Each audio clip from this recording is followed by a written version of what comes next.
Hi అండి, welcome back to ముందు డాబాకా ఛానల్కి. 10వ తరగతిలో ప్రపంచీకరణ తొందరగా ఇవి చిన్న ఉన్నాయని చెప్పేస్తున్నాను. కంటిన్యూగా ప్రీవియస్ పేపర్ చేయమని చెప్తున్నారు, చేసే ప్రయత్నం చేస్తానండి. కామెంట్ బాక్స్లో రాయండి అని చెప్పాను నేను. సో ఫస్ట్ టైం ఎవరైతే చూస్తున్నారో తప్పకుండా సబ్స్క్రైబ్ చేయండి, షేర్ చేయండి అండ్ లైక్ చేయండి. ఓకే. 20వ శతాబ్దం చివరిలో ప్రపంచవ్యాప్తంగా జరిగిన ముఖ్యమైన పరిణామాలలో వేగవంతంగా పెరిగిన ప్రపంచీకరణ ఒకటి. 20వ శతాబ్దం ఒకటి. దీనిని రాజకీయ, సాంస్కృతిక, ఆర్థిక కోణాలు ఉంటాయి. మంచిగా ఒక్కొక్క పదం బుక్కులో అయినా ఒక్కొక్క పదం చదవాలి ఖచ్చితంగా. అంతర్జాతీయ ఆర్థిక మార్పిడితో మనం 3 రకాల ప్రవాహాలను గుర్తించవచ్చు. మొదటిది వస్తువులు, రెండవది సేవల ప్రవాహం, రెండవది శ్రమ ప్రవాహం. ఉపాధి కోసం వెతుక్కుంటూ ప్రజలు వలస వెళ్ళడం. మూడవది పెట్టుబడి ప్రవాహం, స్వల్పకాల లేదా దీర్ఘకాల ప్రయోజనాల కోసం దూర ప్రాంతాలకు పెట్టుబడి ప్రవహించడం. సో ప్రపంచీకరణకు రాజకీయ, సాంస్కృతిక కోణాలు ఉంటాయి. పశ్చిమాసియా, ఉత్తర అమెరికాలో ట్యూనీసియా, ఈజిప్ట్ వంటి అనేక దేశాలు ఒకదానితో ఒకటి ప్రభావితమై నియంతలను తొలగించడానికి విప్లవాలు చోటు చేసుకున్నాయి. ప్రసార మాధ్యమాల్లో దీనిని అరబ్ వసంతంగా పిలుస్తారు. పశ్చిమాసియా, ఉత్తరాఫ్రికాలలో ట్యూనీసియా, ఈజిప్ట్ వంటి అనేక దేశాలు ఒకదానితో ఒకటి ప్రభావితమై నియంత్రణలను తొలగించడానికి విప్లవాలు చోటు చేసుకున్నాయి. ఈ ప్రసార మాధ్యమాలలో దీనిని అరబ్ వసంతంగా పిలుస్తారు. ప్రపంచీకరణ కేవలం మార్కెట్కే పరిమితం లేదు. ఆలోచనలు, భావాలు మరియు సాంకేతిక వంటి కూడా పంచుకోబడి విస్తృతమవుతున్నాయి.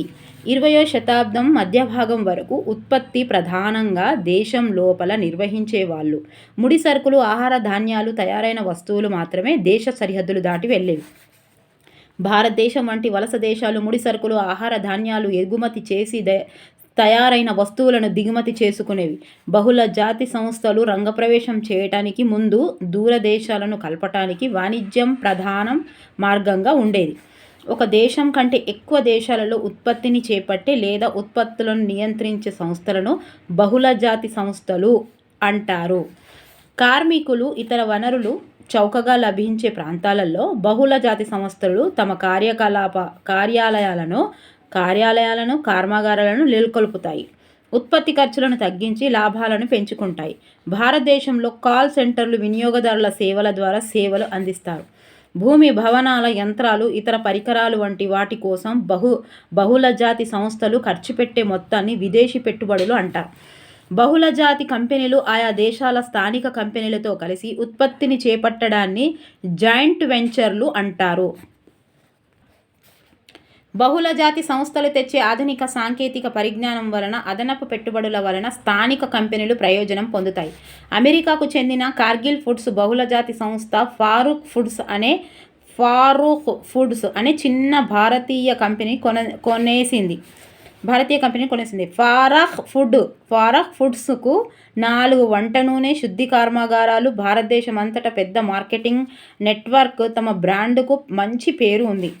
ప్యారిస్ ఫుడ్స్ స్థానిక కంపెనీని కార్గిల్ ఫుడ్స్ బహుళజాతి సంస్థ కొనుగోలు చేసిన తర్వాత భారతదేశంలో వంట నూనెలో కార్గిల్ అతిపెద్ద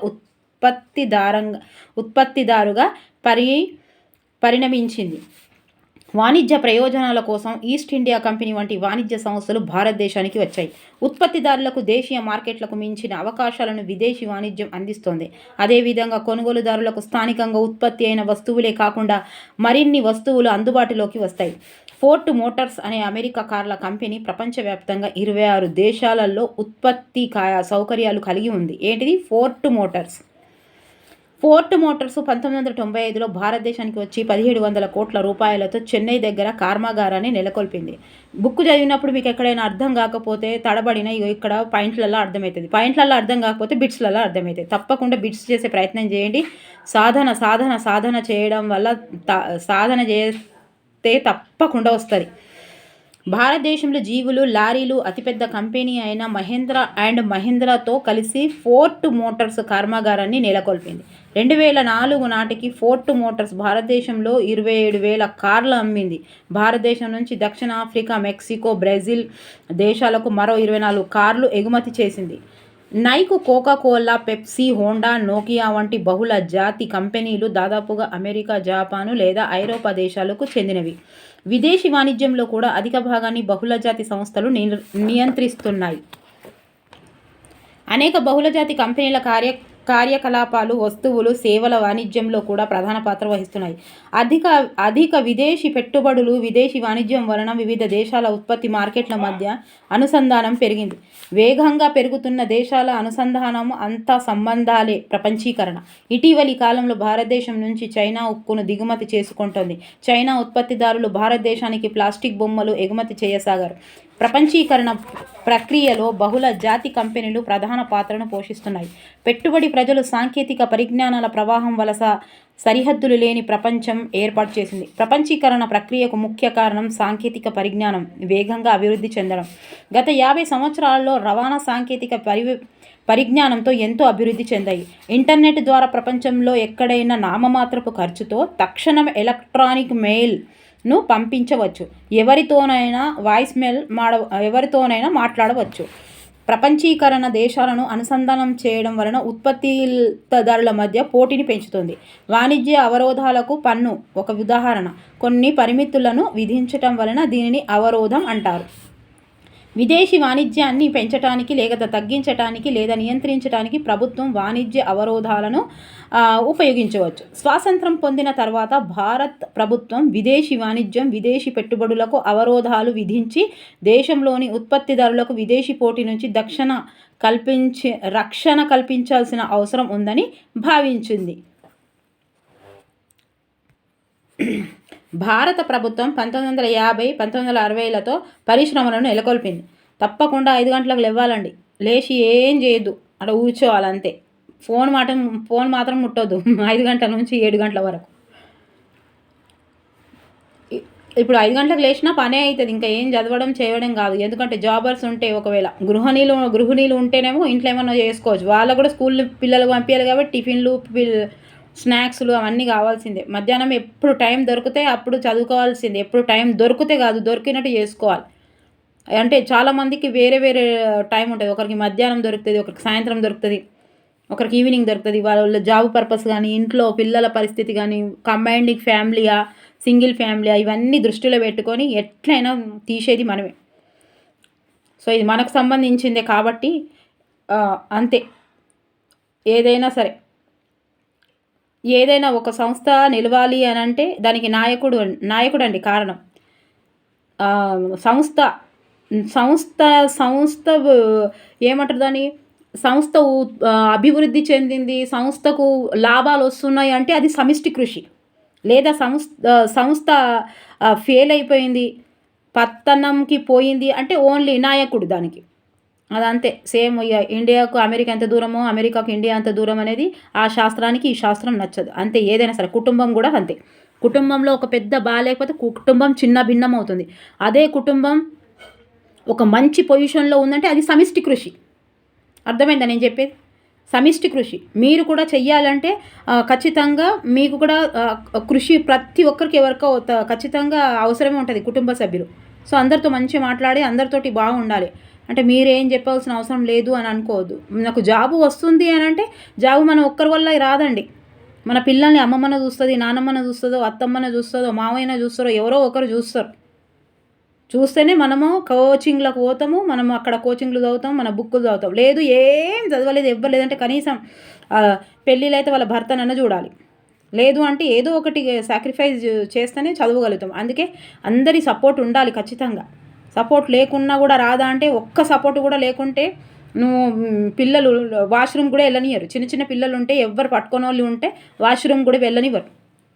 అయినా కూడా అన్ని పట్టుదలతో ఫీజులు కడుతున్నాము అంటే కొంచెం కష్టపడాలి. ఫ్యామిలీ మెంబర్స్తో కూడా తగాదాలు పెట్టుకోవద్దండి. అంటే పంచులు కొట్టడం, మాకెవరు చూస్తారు, అవి చూస్తారు. నేను ఇక్కడ చూస్తున్నా, అందుకే చెప్తున్నా. ఫ్యామిలీ మెంబర్స్ ఇక్కడ మాకెవరు చూస్తారు, ఎవరు చూడరు చూపించేటట్టు చేసుకోవాలి అంతే. రిక్వెస్ట్ చేసుకోవాలి అంతే. రిక్వెస్ట్ చేసుకోవాలి. చెయ్యనంటే ఎవరి మీద జోరు జబర్దస్త్ ఏం లేదు కదా. అబ్బా ప్లీజ్ ప్లీజ్ అనాలంతే, ఏం చెయ్యం. మనకొకటి ఎవరు చూస్తారు చెప్పండి. ఇప్పుడు 1,00,000 రూపాయలు ఇచ్చినా మాకు పని మనిషి పిల్లలను చూడరు. అదే అమ్మమ్మనో నానమ్మనో అత్తమ్మనో అయితేనే చూస్తారు. ఎవరు చూస్తారు వేరే వాళ్ళు? బేబీ సెంటర్లలో వందల వెయ్యిలు లక్షలు పెడుతున్నారు. ఇద్దరు ఆ భార్యాభర్తలు ఇద్దరు జాబ్ ఉన్నోళ్ళు లక్షల రూపాయలు పెడుతున్నారు. ఆయన కరెక్ట్గా ఉండట్లేదు అక్కడ. ఎవరు చూస్తారు మన పిల్లల్ని? వేరే వాళ్ళు. అందుకే కుటుంబ సభ్యులతో కూడా మంచి, అది కూడా చాలా చాలా చాలా ఎఫెక్ట్ అవుతుంది తెలుసా. కుటుంబ సభ్యులతోటి కూడా దాని మీద కాదంటే సైకాలజికల్గా మనకు ప్రశాంతత దొరకాలంటే మన మాట తీరు మారాలి. రిక్వెస్ట్ చేస్తుంది కదా అని ఎదుటోళ్ళు మనల్ని సహాయపడడానికి వేస్తారు. ఆ సహాయం రేపు మన భవిష్యత్తుకు బంగారు బాటలు వేస్తుంది. నిజంగా నేను చెప్పేది. పెద్ద ఫ్యామిలీలో ఉన్న చిన్న ఫ్యామిలీలో ఉంటే భర్త అక్కడికి వెళ్ళిపోయాడు అంటే మీకు లేదు అంటే ఎట్లా చదువుతారు మీరు? స్కూల్కి వెళ్ళొస్తే చదవచ్చు. మీరు కూడా గృహిణి అయితే, మీరు కూడా జాబర్ అయితే ఎట్లా చదువుతారు? అందుకే నేను కూడా నమ్మే సిద్ధాంతం ఇదేనండి. ఎవరైనా నేను ఒక్కదాన్నే కష్టపడ్డా అంటే దాన్ని నేను అస్సలే ఒప్పుకోను. ఎవరో నీకు భర్తనో అత్తనో మామనో లేదా అమ్మనో డాడీయో అక్క చెల్లెళ్ళు ఇలా ఎవరో ఒకరు సహాయం చేస్తేనే మనం ముందుకు వెళ్ళగలుగుతాం.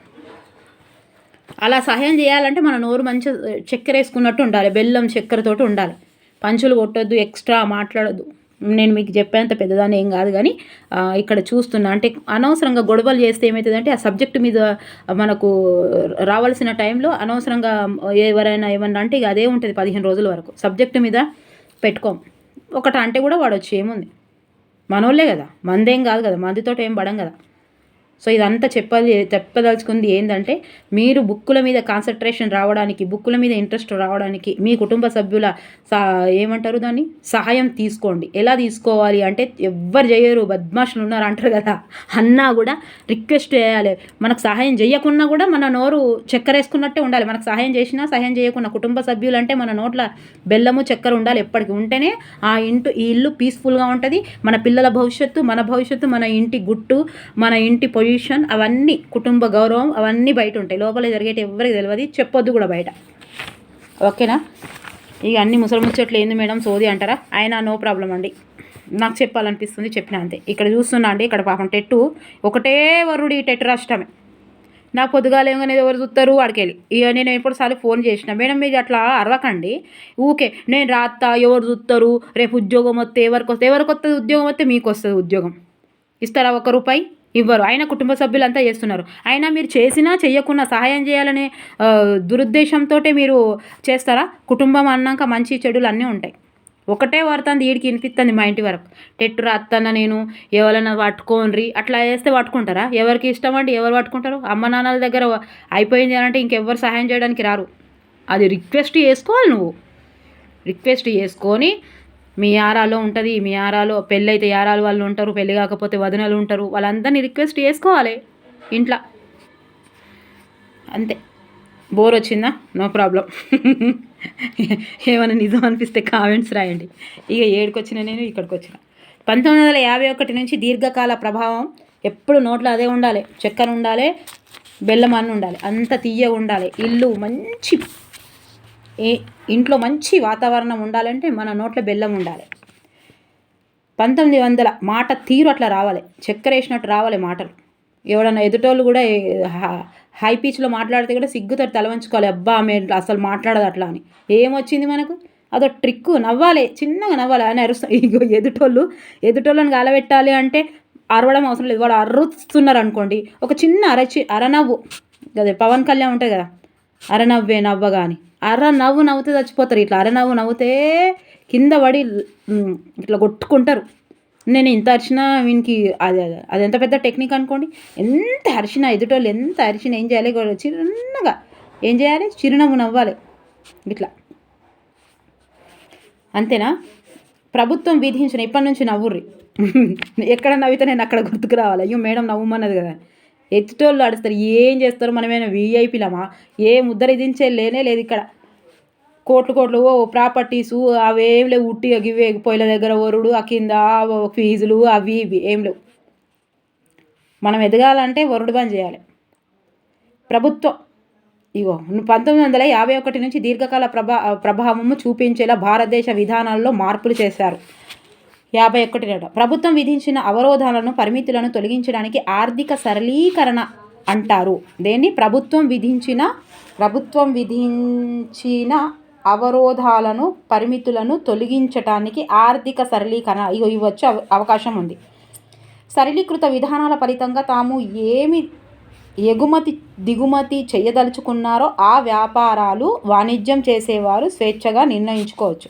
అంతకు ముందుతో పోలిస్తే చాలా తక్కువ పరిమితులను ప్రభుత్వం విధిస్తుంది. కాబట్టి దీనిని సరళీకృత ఆర్థిక విధానము అంటారు.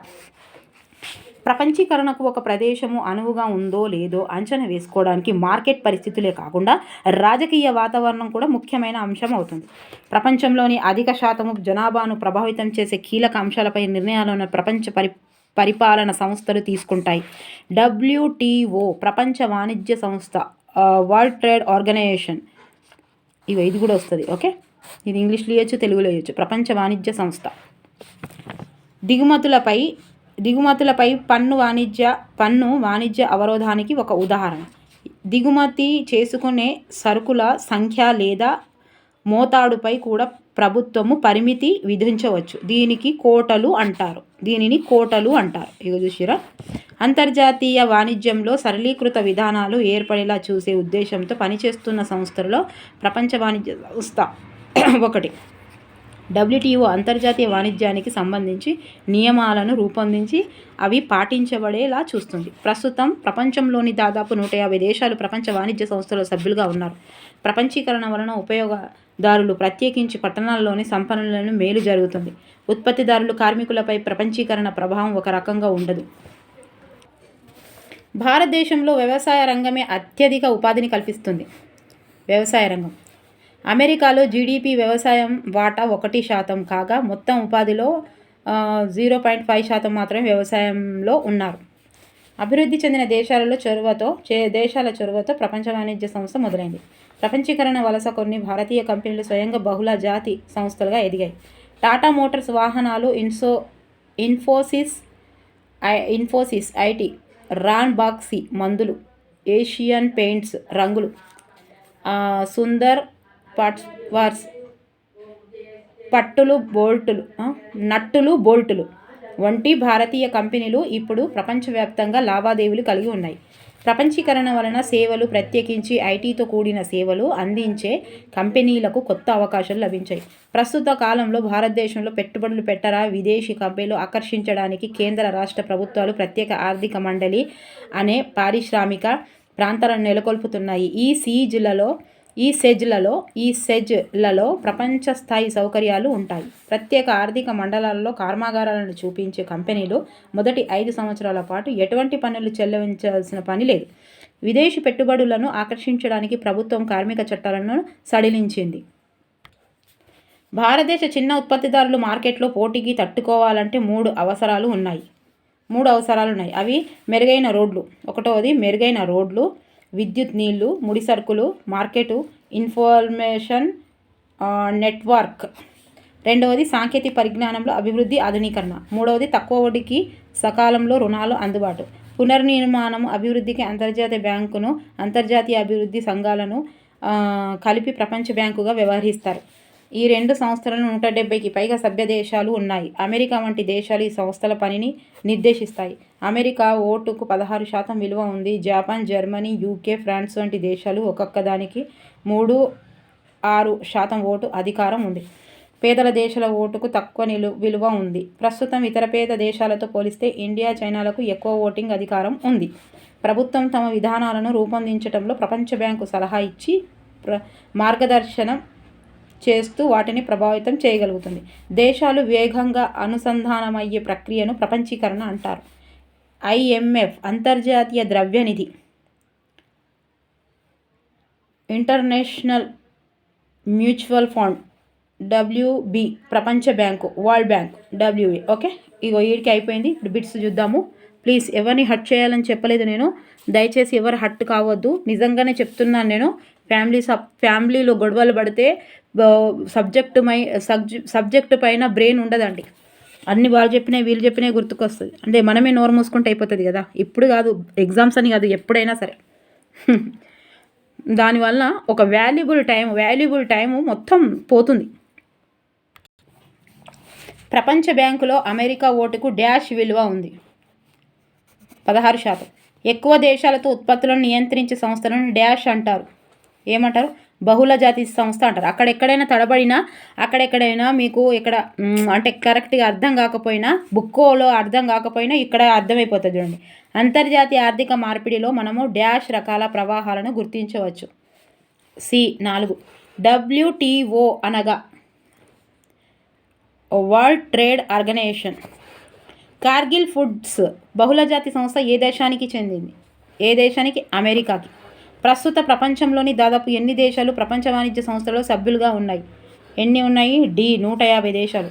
బహుళజాతి కంపెనీలు ఆయా దేశాల స్థానిక కంపెనీలు కలిసి ఉత్పత్తిని చేపడితే వాటిని డ్యాష్ అంటారు. ఏమంటారు? చూద్దాం ఇక్కడ ఏమంటారు. ఆన్సర్ వచ్చేసి 7వది బి, జాయింట్ వెంచర్లు. విదేశీ పెట్టుబడులను ఆకర్షించడానికి భారత ప్రభుత్వం సడలించిన చట్టాలు. బి, కార్మిక చట్టాలు. ప్రపంచీకరణ ఫలితం. డి, దేశాల మధ్య పోటీ పెరగడం. 20వ శతాబ్దం చివరిలో ప్రపంచవ్యాప్తంగా జరిగిన ముఖ్యమైన పరిమాణాలలో ఇది ఒకటి.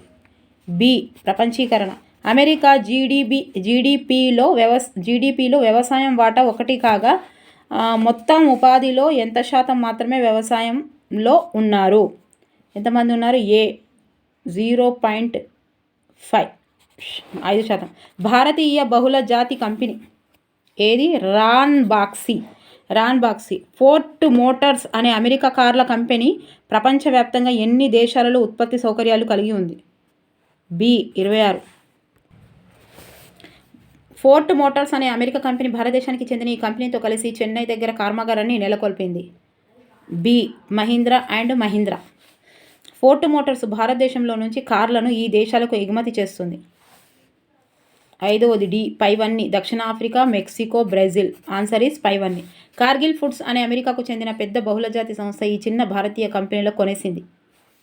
ఏ, ఫారహ్ ఫుడ్స్. ఫోర్డ్ మోటార్స్ ఏ సంవత్సరంలో భారతదేశానికి వచ్చి 1700 కోట్ల రూపాయలతో చెన్నై దగ్గర కర్మాగారాన్ని నెలకొల్పింది? సి, 1995. ఫోర్డ్ మోటార్స్ భారతదేశం నుంచి దక్షిణ ఆఫ్రికా, మెక్సికో, బ్రెజిల్ దేశాలకు ఎన్ని కార్లను ఎగుమతి చేసింది? సి, 24,000. భారతీయ బహుళజాతి కంపెనీకి ఉదాహరణ. B, Tata Motors. భారతదేశంలో ఇంగ్లీషు మాట్లాడగలిగిన విద్యావంతులైన యువత డ్యాష్ సేవలు అందిస్తున్నారు. C, customer care. 2004 నాటికి ఫోర్డ్ మోటార్స్ భారతదేశంలో ఎన్ని కార్లు అమ్మింది? సి, 27,000. బహుళజాతి సంస్థలు ఖర్చు పెట్టే పెట్టుబడులు అంటారు. డి, విదేశీ పెట్టుబడులు. ప్రపంచ బ్యాంకులో పేద దేశాల ఓటుకు విలువ ఉంటుంది. ఏ, తక్కువ. ప్రపంచ బ్యాంకులో పేద దేశాలకు ఓటు విలువ ఎక్కువ ఉంటుందా, తక్కువ ఉంటుందా? పేదోళ్ళు అంటే తక్కువనే ఉంటుంది. పశ్చిమ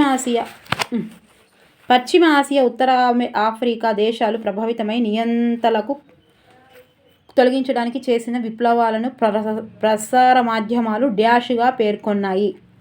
సి, అరబ్ వసంతం. నియంతలను తొలగించడానికి విప్లవాలు మీకు గుర్తు రాకపోయినా గుర్తుపట్టవచ్చు. అరబ్ వసంతం. అరే మేడం చెప్పింది, నేను కూడా చదివిన 3 సార్లు అవుతుంది. ఒక్కటేసారి మీరు బుక్ చదివినా, ఇక్కడ పాయింట్స్ రాసినా, ఒకవేళ నా వీడియో చూస్తే 3 సార్లు రివిజన్ అవుతుంది. ఇంకా 2 సార్లు చేయాల్సిందే మీరు 100 పైన రావాలంటే. అరబ్ వసంతం. నియంతలకు తొలగించడానికి విప్లవాలు చోటు చేసుకున్న దేశాలు. డి, పైవన్నీ. ట్యునీషియా, పశ్చిమాసియా దేశాలు, ఈజిప్ట్. ఓకే, ఆన్సర్ ఈస్ పైవన్నీ. IBRD-IDA సంవత్సరంలో సభ్య దేశాలుగా ఉన్న దేశాలు ఎన్ని? బి, 170. ఎగుమతి దిగుమతిపై మరియు వ్యాపారంపై చాలా తక్కువ పరిమితులు విధించడానికి ఈ విధంగా పిలుస్తారు. బి, సరళీకృత ఆర్థిక విధానం. జపాన్, జర్మనీ, UK, ఫ్రాన్స్ వంటి దేశాలను IBRD-LDAలలో ఉన్న ఓటు విలువ. ఏ, 3.6%. ఇగో జతపరచము అబ్బో ఇది వచ్చింది. 1వది టాటా మోటార్స్. బి, 1వది బి వాహనాలు. ఇన్ఫోసిస్. 2వది ఐటీ. రాన్ బాక్సి మూడవది. డి మందులు బాక్సు, మందుల బాక్సు గుర్తుపెట్టుకోరి, మందుల బాక్సు. ఏషియన్ పెయింట్స్, ఇవి తెలుసు ఇక మనకు రంగులు. రంగులే మొత్తం కదా రంగులే ఏషియన్ పెయింట్. సుందరం ఫాస్టెనర్స్ ఐదవది. ఇక సి నట్టులు బొట్టులు, ఇంట్లో మా గుర్తు పట్టచ్చు. ఏషియన్ పెయింట్స్ రంగులు తెలుసు మనకు.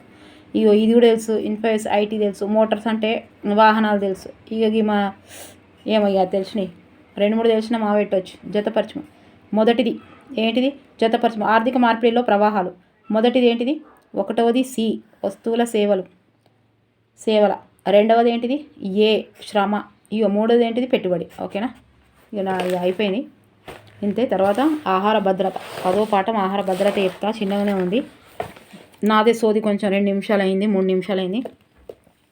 ఇక మీకు తప్పనిపిస్తే ఏమనుకోవద్దు, కానీ కరెక్ట్ చెప్పినాను అనుకుంటున్నాను నేను. దయచేసి ఎవరిని హర్ట్ చేయాలని కాదు. సో కామెంట్స్ రాస్తున్న ప్రతి ఒక్కరికి నా మనస్ఫూర్తిగా ధన్యవాదాలు తెలియజేసుకుంటున్నా. అండ్ చాలా వీడియోస్ ఉన్నాయి, మీరు చూడండి. ఇంకా ప్రీవియస్ వీడియోస్ చేయమని చేస్తున్నాను. ఇంకా నేను 2011 జనాభా లెక్కల కోసం అని చేసిన అవి 6 గ్యారంటీల కోసం చేసిన సో మెనీ వీడియోస్ ఉన్నాయి, అవన్నీ కొట్టి చూడండి, వస్తాయి. ఓకేనా? ప్లీజ్ మీరు మాత్రం లైక్ చేయడం మర్చిపోతున్నారు. దయచేసి లైక్ చేయండి. ఓకేనా? ఒక్కసారి ఇట్లా కష్టపడ్డందుకు అంతకు పాజిటివ్గానే రావాలనుకుంటారు కదా. ఇక రాత్రింబవళ్ళు కష్టపడి అని అనుకోవద్దు, కానీ ఇష్టపడు అంటుండే. ఇష్టం ఇక వేరే వాళ్ళు అయితే ఇప్పుడు ఇంట్లో చెప్తే ఇది చేయవా, వీడియో చేయవా అంటే ఎందుకు చేస్తాను నేను వీడియో చేయమంటే? నాకు ఇష్టం కాబట్టి చేస్తున్నా అంతే. ఇష్టపడాలి, పనిని ఇష్టపడాలి. కష్టం అనేది మన దాంట్లో అనొద్దు. అది అననే అనరు. ఎందుకంటే కష్టం అనేది అయితే ఎందుకు చేస్తాం మనం? ఇప్పుడు నేను 2 గంటల వరకు చేస్తున్నా, 3 గంటల వరకు వీడియోలు చేస్తున్నా. అది చేస్తావా బిడ్డ జర 3 గంటల వరకు అంటే నా నిద్ర పోయి చేస్తానా నేను? నాకు ఇష్టం కాబట్టి చేస్తున్నా, ఎవరు ఫోర్స్ ఉండదు కాబట్టి చేస్తున్నా. అందుకే ఇవి కూడా అట్లే ఇష్టపడాలి, సబ్జెక్టుని కూడా ఇష్టపడాలి. అన్నీ ఇష్టపడితేనే అవుతుంది. కొన్ని ఇష్టం లేకుండా ఇష్టపడాలి. ఇక ఏమో అంటారు కదా బోల్లా, దాన్ని మనం తెలంగాణలో బాసాన్లా బోల్లా ఏమో అంటాం కదా. గిన్నెలు అనము మనం అసలు. నాకైతే మా ఫ్రెండ్స్ దగ్గర నుంచి ఎప్పుడు గిన్నెలు అని అనలేదు. బాసాన్లో బోళ్ళు అంటారు. బాసాన్లు దోముడు ఎవరికి ఇష్టం ఉండదు. అదొక ఇష్టం అనేది ఉండనే ఉండదు. అయినా అది ఇష్టపడాలి, లేకపోతే ఎండ తింటావు. తినేయన్ని పెడితే అట్లా జీవితంలో కూడా కొన్ని కిచెన్లో బోళ్ళు లేకపోతే అన్ని షింకులు ఉంటే నాకు ఒక్క పని కాదు. అది ఇష్టం ఉంటుంది, కానీ నన్ను చేయాలి, చేయకపోతే నడవదు అంతే. ఇంకా వేరే ఏమన్నా అప్పుడు చేద్దామంటే కలుతాయి, కానీ ఇప్పుడు అది కడగాలి, అలా బియ్యం పెడితేనే కడుపులో పోతుంది. అది అంతే. లైఫ్లో కూడా కొన్ని ఇష్టపడని కూడా ఇష్టపడితేనే అది లైఫ్ ఉంటుంది. అట్లా ఇద్దరు ఇష్టపడ్డ వాళ్ళ జీవితమే మంచిగా సాఫీగా నడుస్తుంటుంది. దాన్ని సక్సెస్ అంటారు. సక్సెస్ అంటే ఏదో ఆడి కార్లనో రేంజ్ రోవర్ కార్లనో తిరుగుడు కాదు. అన్నీ యాక్సెప్ట్ చేసుకుంటా ఫ్యామిలీని దృష్టిలో పెట్టుకొని నడిచేదాన్ని అంటారు. ఇంకా నేను పెద్ద మనిషి మాటలు మాట్లాడుతున్నా, కానీ మీకు నచ్చితే మాత్రం లైక్ చేయరు. ఓకేనా? Thank you for watching. Bye, take care.